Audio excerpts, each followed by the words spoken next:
So my name is Catherine Massell, and I currently live in Austin, Texas. I was born and raised in New Orleans, Louisiana, and moved away when it was time for college. I've lived a lot of places, and so far I'm delighted. I've had a very eventful life, and it's been exciting, but nothing really compares to the experience that I'm going to share with you today. For me, that was one of the most meaningful moments that I've ever experienced. So the experience that I had happened in a suburb of New Orleans, Louisiana. It was Metairie, and that's where I was growing up as a child. It was a Monday morning when school was canceled. There was a hurricane that had gone through over the weekend, and that's pretty common in New Orleans. And we got word early Monday morning that school was going to be canceled. I'm the youngest of 8 children, so I was 7 years old at the time, and the oldest child was 11 years older than me. So all of these kids were excited that school had been canceled. So it was like, woo, another day of summer happening. So one of my brothers, who was 4 years older than me, we jumped on a bicycle and I was on the handlebars, and we rode to our local convenience store like we typically did so many times that summer. And it was a beautiful kind of after storm, like rainbow type of day, looking for rainbows, kind of cloudy, kind of sunny. We went to the convenience store. And that I remember pretty well. Like, I remember most memories. What I'm about to tell you, I remember like it was yesterday. So I remember leaving the convenience store, and I don't remember the accident, but we were hit by a young teenage driver who was doing 60 miles an hour and hit us doing 60. And our bodies were thrown more like 20 feet. They found my shoes far away. But what I remember was suddenly being above my body, floating above, kind of facing down.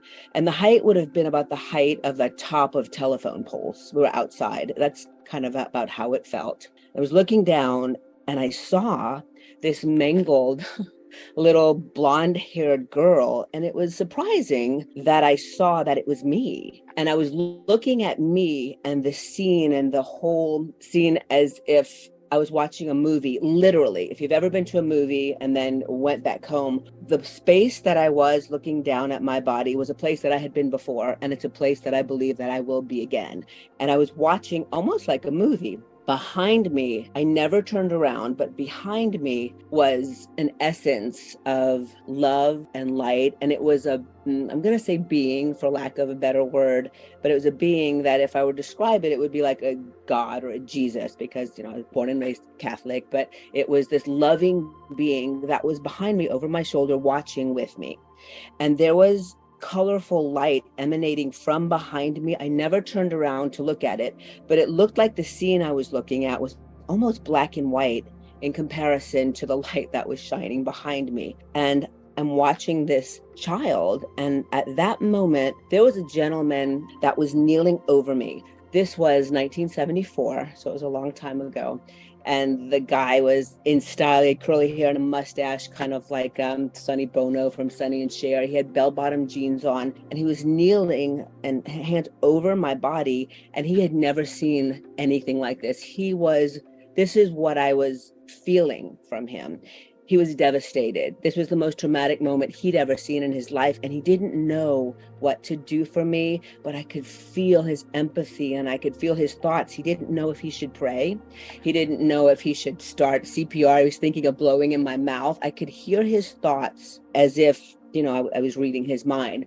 And the ground around my head, everything that I saw was so detailed. Like, I could see the little shadow of the pebbles that I remember thinking the sun would shine differently. It would look a little different because the shadows from the pebbles. I actually saw the blood that was pulled around my head. It's almost like a living essence. And none of this was traumatic to me. I was not in pain or anything, but I remember feeling for this guy who wanted to help me so badly. And he just was there for me, waiting for some type of, EMS to arrive.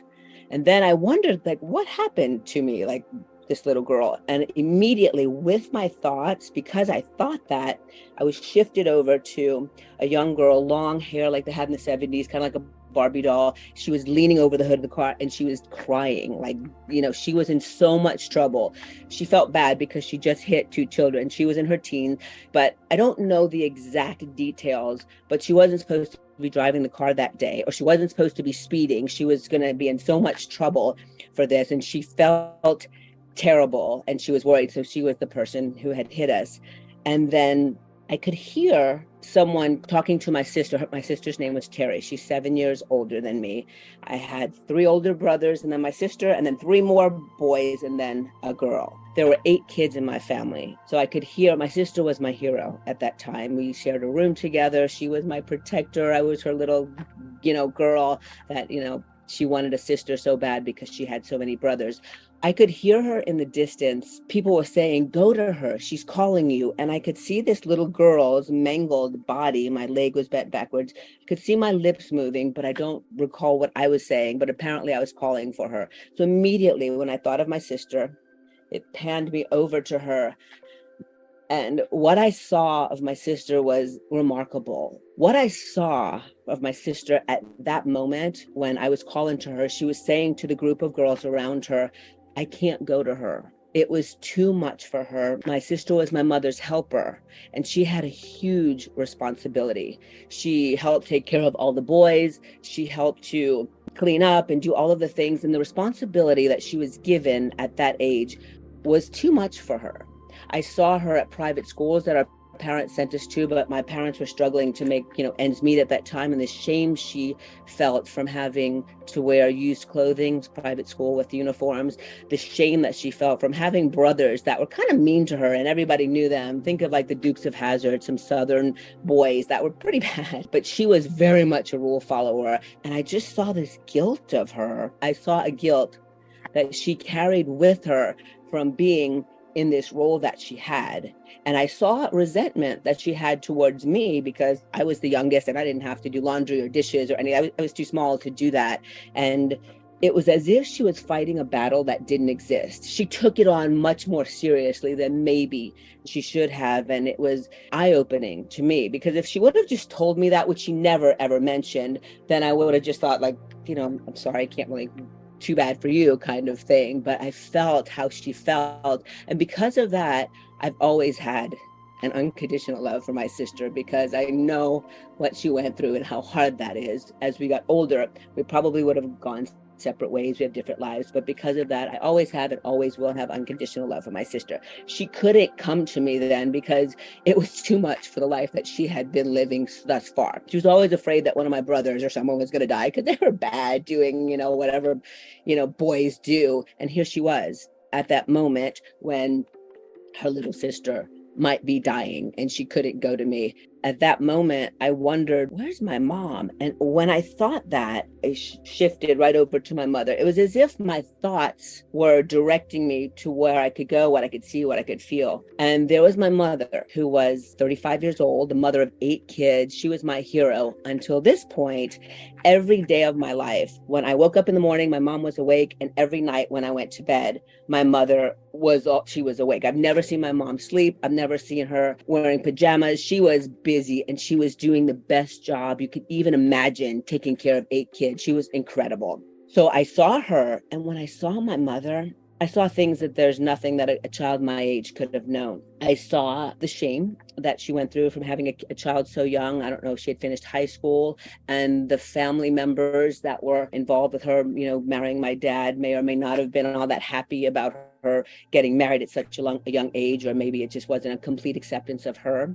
I saw her as a child. She was raised by an uncle, and I never questioned it, but there were questionable things in her background of who she was.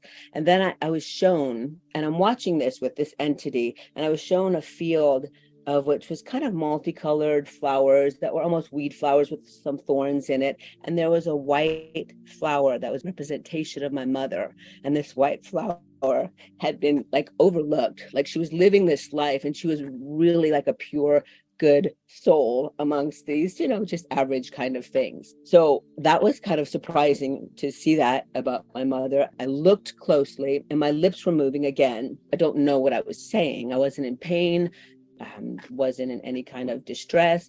And she was there begging for my life. She was, I don't know what exactly she was saying, but apparently they didn't have oxygen in ambulance back then in New Orleans, Louisiana, but my lips were blue and she was essentially begging them and they were just kind of blowing her off, for lack of a better word. They didn't have what she wanted. And I saw that at this moment, if I would have died, it would have not been okay for her. She was doing such a good job, and this was everything that she could actually handle. And then I saw hands go towards an infant child, and it was me, and it was my mother's hands. And I could feel her exhaustion, and I could feel how tired she was.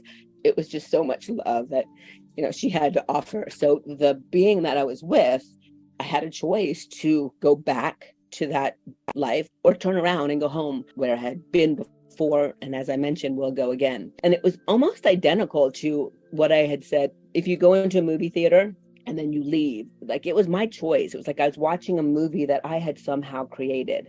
So because of my mother, there wasn't an option to not go back. The moment I thought I wanted to go back, I went back with this being.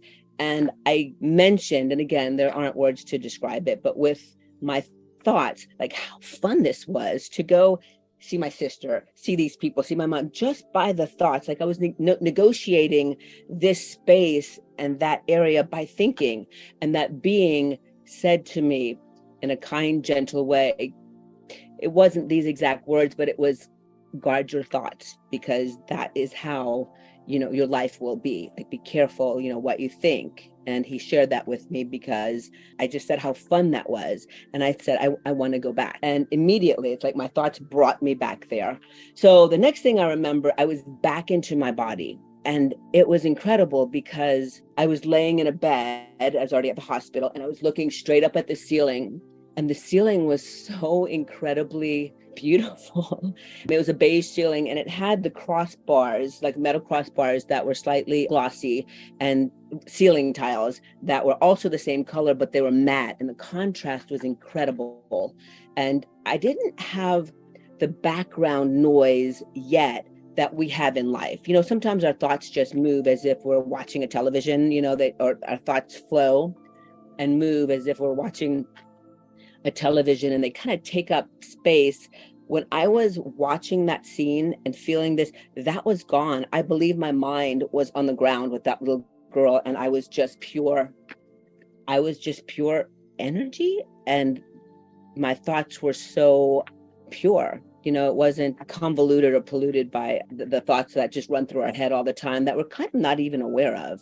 It just goes. So I went back to my body, and I walked away from that. I remember seeing a mangled little girl. I had a big scar on my forehead, and I walked away from that accident without a scratch. My brother was in a body cast for, 4 months. He had so many broken legs, and they were baffled about how I just didn't have any scratches. I honestly believe, with the breath that brought me back into my body, that I was somehow healed, but I had essentially just an exterior scar on my forehead, but no injuries internally.